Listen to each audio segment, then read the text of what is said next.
Hello everyone, welcome back to our YouTube channel level up with two brothers. आप सभी का स्वागत है हमारे और आपके YouTube channel level up with two brothers के अंदर। आज मैं फिर से ले आया हूँ जो हमारी बुक चल रही थी एनडीए वाली, उसके अंदर जो हम ज्योग्राफी पढ़ रहे थे यूनिवर्स के बारे में। आज का ये उसका पार्ट 5 है शायद, हाँ 5 है। तो चलिए बिना किसी देरी के हम इसको शुरू करते हैं और आज हम मतलब द मूवमेंट ऑफ द अर्थ के बारे में पढ़ेंगे, रोटेशन ऑफ द अर्थ पढ़ेंगे। मतलब देखेंगे कितना कवर होगा, जितना कवर हो पाएगा उतना कवर कर देंगे। ठीक है, चलिए बिना किसी देरी के हम इस वीडियो को शुरू करते हैं। पहले हम पढ़ते हैं the movement of the earth क्या होती है। The earth moves in a space in two distinct ways, rotation and revolution. जो अर्थ है वो यूनिवर्स के अंदर दो अलग अलग तरीके से घूमती है, एक रोटेशन और एक रिवॉल्यूशन। ठीक है।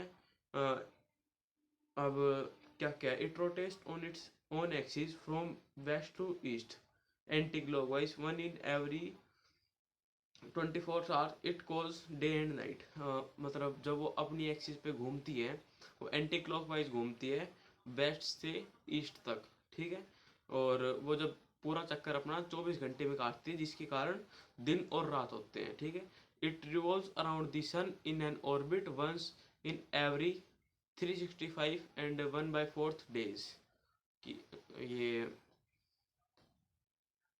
It revolves around the sun in an orbit once, मतलब ये एक चक्कर अपने ऑर्बिट के अराउंड लगाती है 365 वन और 1/2 डे के अंदर। ठीक है, it cause season of the year. उसके हम इस मतलब जो ये पूरा चक्कर लगाते हैं अपने ऑर्बिट के हिसाब, जो ये 365 दिन में लगाती हैं, वो सीजन चेन की वजह से होते हैं। ठीक है, रोटेशन ऑफ अर्थ। अब spin on its imaginary axis from west to east in 23 hours 56 minutes and 40.91 seconds. The day and the night are equal at the equator. The rotation of the earth has the following implements such that causes of day and night, changes in direction of wind and ocean current, rise and fall of tides every day. मतलब rotation of earth क्या है।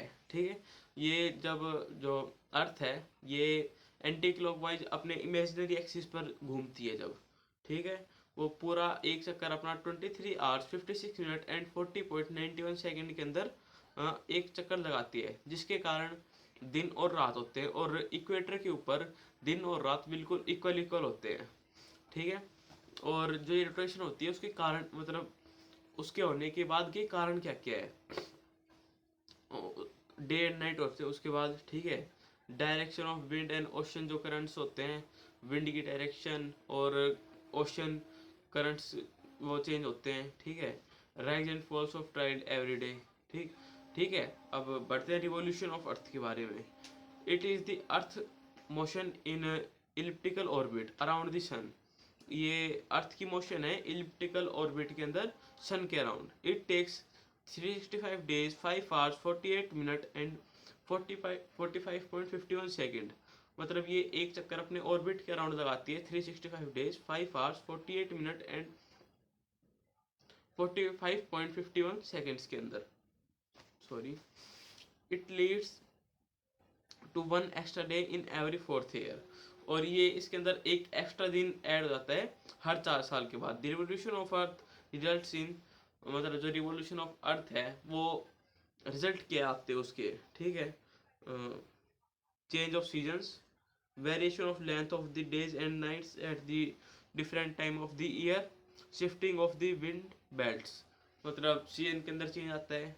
ठीक है, जो length है day और night की season के अकॉर्डिंग वो चेंज होती है। ठीक है, अब बढ़ते हैं इक्विनोक्स क्या है। Equinox, the equinox are the days when day and night are equal. Equinox वो मतलब दिन है जिसके अंदर दिन और रात बिल्कुल सेम हो। Under the situation the sun is vertical और the head of the at the equator. ये सिचुएशन तब आती है जब जो सन है वो वर्टिकल हो इक्वेटर के ऊपर। ठीक है, equinox occur on 2 days of the year. Equinox है ना सिर्फ 2 दिन आता है मतलब पूरे साल के।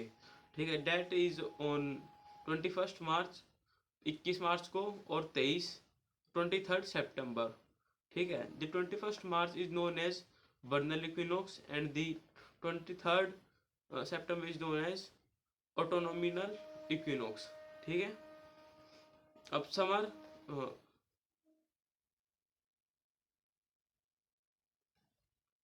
समर सोल्स्टिस क्या होती है, ठीक है। After the March equinox the sun appear to move northward and is vertically upward overhead at the Tropic of Cancer on 21st June. This is known as a September सोल्स्टिक।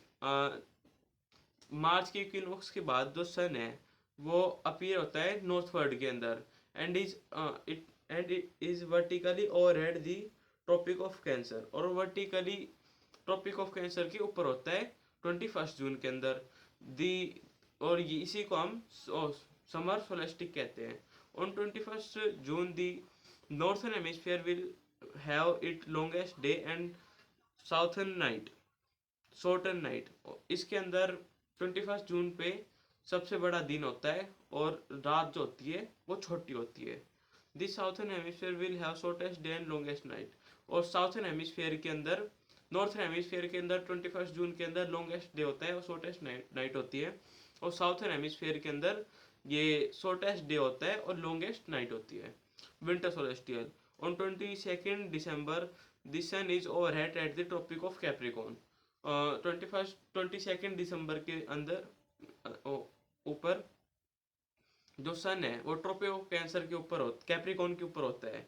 This is the winter solstice when the southern hemisphere will have its longest day and shortest night. इसके अंदर southern जो hemisphere है उसके अंदर longest दिन होता है और सबसे छोटी रात होती है। सीजन्स, अब सीजन्स के बारे में पढ़ते हैं। सीजन्स क्या है? The earth seasons are not caused by different in the distance from the sun through the year. मतलब जो ये अर्थ है, ठीक है, ये सीजन के अंदर सीजन इसलिए नहीं बनती क्योंकि सन की डिस्टेंस चेंज होती है अर्थ से, ठीक है। This season are result of the lift of the earth axis with respect to its orbit plane by 23.5 degree. मतलब ये जब क्या समझाऊँ मैं आपको, द अर्थ सीजन, जो अर्थ का सीजन है, ठीक है, वो डिफरेंट, जब वो सन से डिफरेंट डिस्टेंस पे होते हैं तब चेंज नहीं होते। लेकिन जब वो सीजन जब चेंज होते हैं जब अर्थ लिफ्ट करती है 23.5 डिग्री अपने ऑर्बिटल एक्सिस, मतलब अपने अर्थ एक्सिस पर with respect to orbital plane, ठीक है, तब सीजन चेंज होते हैं। They are the periods into which the years can be divided as a result of the climate condition, mainly due to changes in duration and intensity of solar radiation। ये सब period है जिसके अंदर जो year can be divide as the result of the climate condition. एक second. और जो seasons है, ठीक है, ये पीरियड है जिसके अंदर हम ईयर को, मतलब जो पूरा साल है उसको डिवाइड करते हैं क्लाइमेटिक कंडीशन के अंदर, और mainly due to changes in duration of intensity और सोलर रेडिएशन, और ड्यूरेशन जो पूरे दिन की होती है, ठीक है। और हाँ बस इनके अंदर जो हम डिवाइड करते हैं उसको सीजन कहते हैं। इलिप्स क्या होती है? Ellipse an ellipse is an astronomical event that occurred when a astronomical object is temporarily object either by passing into the shadows of another body or by having another body pass between it. An ellipse is a type of sneeze. An ellipse occurs when the sun, moon and earth are in a straight line. मतलब इसके अंदर ellipse के अंदर mainly कहा गया है कि ellipse अकर होता है जब सन और मून और अर्थ वो सब एक स्ट्रेट लाइन के अंदर आ जाए तो वो इलिप्स करेगा, इलिप्स कहेंगे उसको। हाँ, तो आज की इस वाली वीडियो के अंदर इतना ही। मिलते हैं आपसे किसी और वीडियो के साथ। अगर आपने यहाँ तक मेरी वीडियो देखी तो आपको पसंद आई होगी। अगर आपको पसंद आई तो इस वीडियो को लाइक करना, चैनल को सब्सक्राइब करना। मिलते हैं किसी और वीडियो के साथ। Thank you for watching, bye.